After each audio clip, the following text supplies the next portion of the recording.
Guys, June was my best reading month ever, period. I read 12 books in the month of June, and I've never read that many books in one month, so I'm very proud of myself. And I'm gonna tell you about the 12 books I read in June. I guess I'll start out with like all of the romance books I read this month. I read Practice Makes Perfect by Sarah Adams. This is the second book to When in Rome by Sarah Adams. I do have to say I liked When in Rome better, but I still give this 4 stars. This is supposed to be like bad boy bodyguard with super sweet flower shop owner. And I do have to say I think it's a really cute book, but I did prefer When in Rome over this book. But it is just like a super cute, lighthearted romance. You know, you don't have to worry about like anything too deep happening.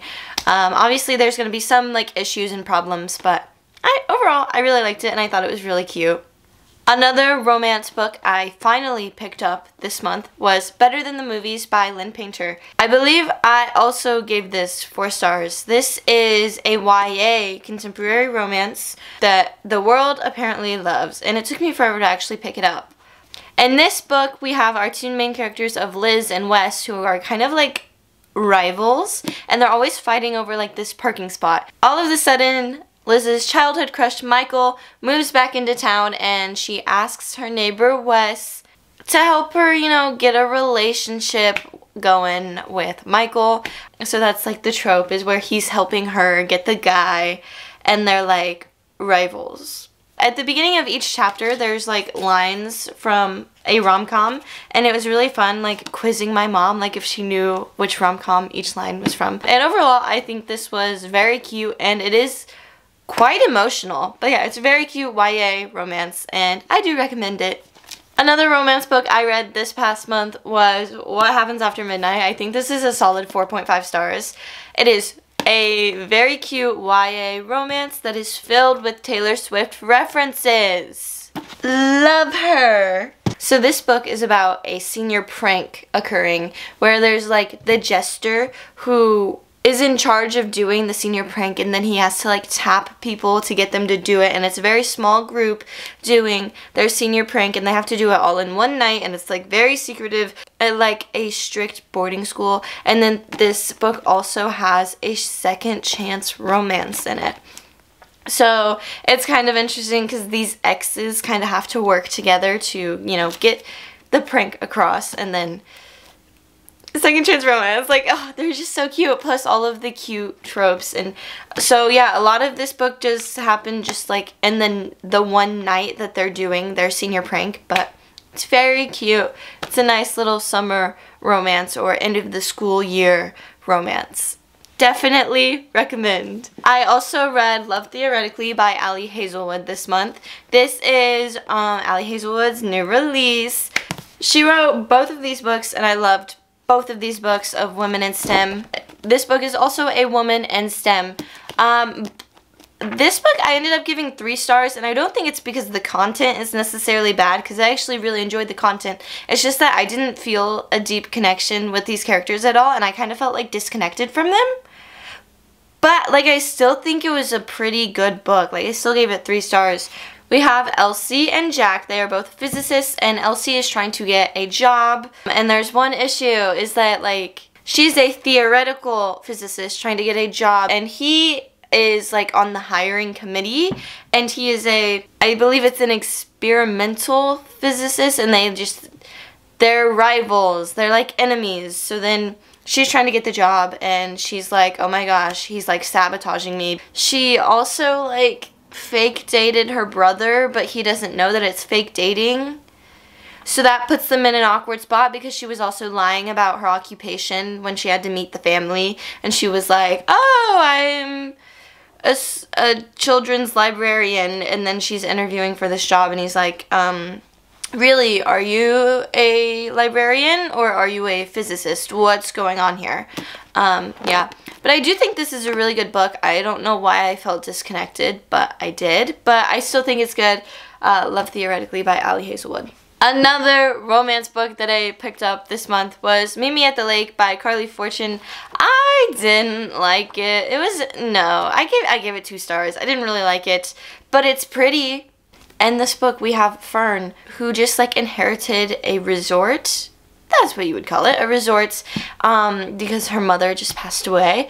And our two main characters, Fern and Will, met 10 years ago, and they spent like this day together, and then they agreed that they would meet up again a year later to like see if they met their goals. It kind of gave off like November 9th vibes by Colleen Hoover, if you're familiar with that plot.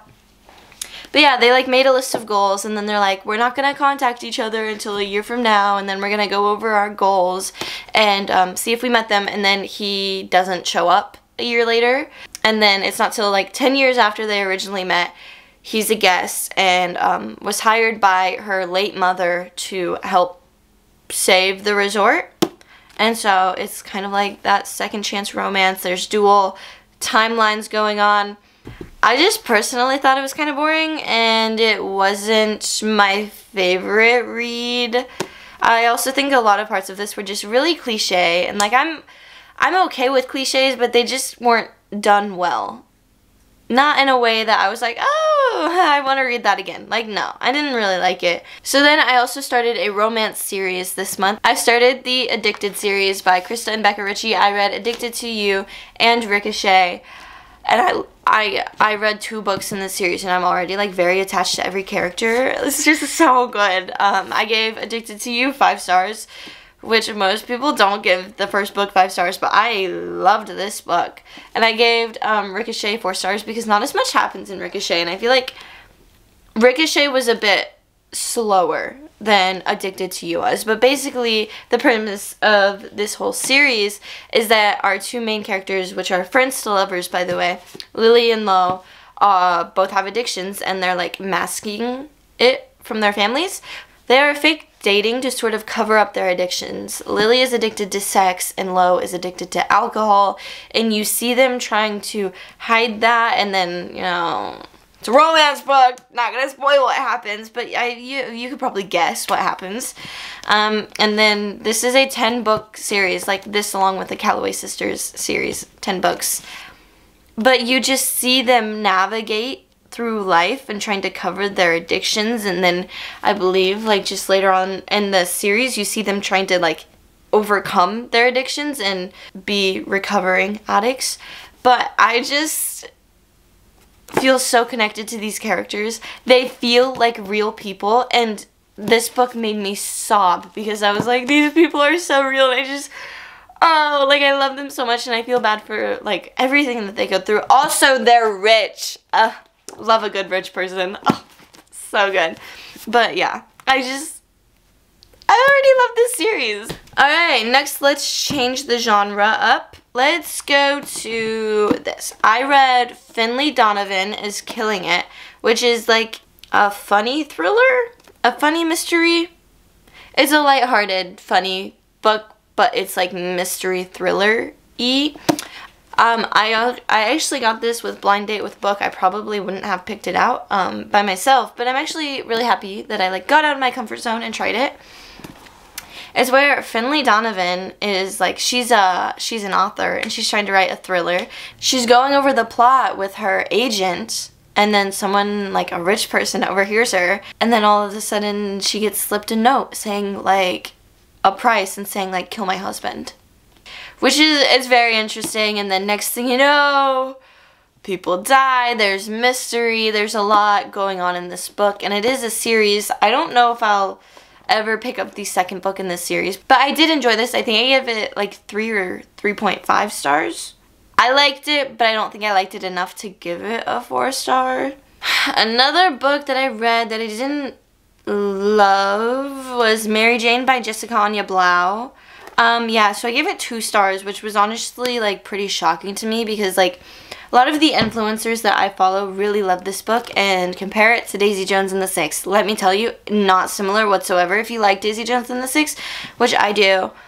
Friendly reminder, it's my favorite book of all time. I didn't like this though. This takes place in the 70s and there is a rock star in it, which I think that's why a lot of people compare it to Daisy Jones and the Six, because you know, it's like a rock band, rock and roll in the 70s, but I wouldn't say these are anywhere close to being similar. This is more so a coming of age story about a 14-year-old girl who was raised very conservatively, who has to babysit someone that was not raised very conservatively, and she's just kind of like learning about these new ways of living. A rock star like moves into the house and like has like this crazy life. But I thought it was kind of boring. It's definitely character driven, which like I think is fine because I've read several character driven books and I've enjoyed it, but I didn't like this. I feel like there was just like more stuff in here that I was just like, okay, I didn't like it. I wasn't really vibing with this setting. Like, even though it was 70s, I was like, oh, it's like 70s at like a normal people house. Like, that's kind of boring. Like, I feel like it's like my mom's childhood, which I think is boring. Oh my gosh, I'm sorry, Mom. I love you, girly. I don't know, not much happens. I wasn't the biggest fan of like any of the characters. Like, I feel like this book would be really good if you like all the characters, but I just didn't really like any of them. So I was kind of like reading it. I'm like, okay, I'd rather be reading something else right now. That being said, that is a very unpopular opinion and most people love this book. So if you're like interested in a character-driven coming-of-age story, this could definitely be for you. I also read the first 2 books in the Caraval trilogy. I really should have picked up the 3rd book so I could say I read it all in the same month, but I didn't do that. I think I gave both of these books 3 stars. But like, there's so much potential in these books. Did I give the second one 4 stars? Now I don't remember. Caraval 3. Oh my gosh, I just lied. I gave Legendary 4 stars. But I did, like, I feel like I love this world that Stephanie Garber has created. If you didn't know, this is like in the same world as the Once Upon a Broken Heart books that are out right now, and I love those. Like, I genuinely love both of those books so much. They make me so happy. So I thought, might as well read Stephanie Garber's other books that are also in this world. Caraval, it's fantasy. It's YA fantasy, and we have our main characters, which are like these 2 sisters. This book is about one sister. This book is about another sister. Basically, it's a magical game, but it's really hard to tell the difference between what's happening in real life and what's happening in the game in the twisted, twisted world of Caraval. And I love it. I love, like, I gave this 3 stars. I'm like, oh my god, I love it. And I give this 4 stars. There was just, like, something lacking from this book. There's something lacking. And it didn't live up to 5 stars, but I still, like, really enjoy this world. And definitely picked it up just because I really liked Stephanie Garber's other books, and I really like her as a person. And I will continue to read the 3rd book because I do really enjoy this world. The last book I read in the month of June was a classic. It was Alice's Adventures in Wonderland. I gave this 3 stars, I think. I do have to say it's kind of boring. Obviously, it's like a children's book, and I'm very familiar with the movies. But, like, really, it's like just her... It's basically like a trippy book, but, like, there's not really that much plot going on, really. It's like... There's not, like, this big problem. Well, I guess there kind of is. I don't know. I just watched the movie, honestly. I don't think it's really worth the read, but it's, like, also at the same time, it's really short, and I was like, I'm gonna read. And, I did, like, TBR jar, picks my reads for the month or whatever, and I got a classic, and this was the easiest classic on my shelf. So, I mean, I don't regret reading it, because now I'm like, oh yeah, I read a classic. But I don't think I'll read the second one. I don't know. I think the movie has more fun elements to it.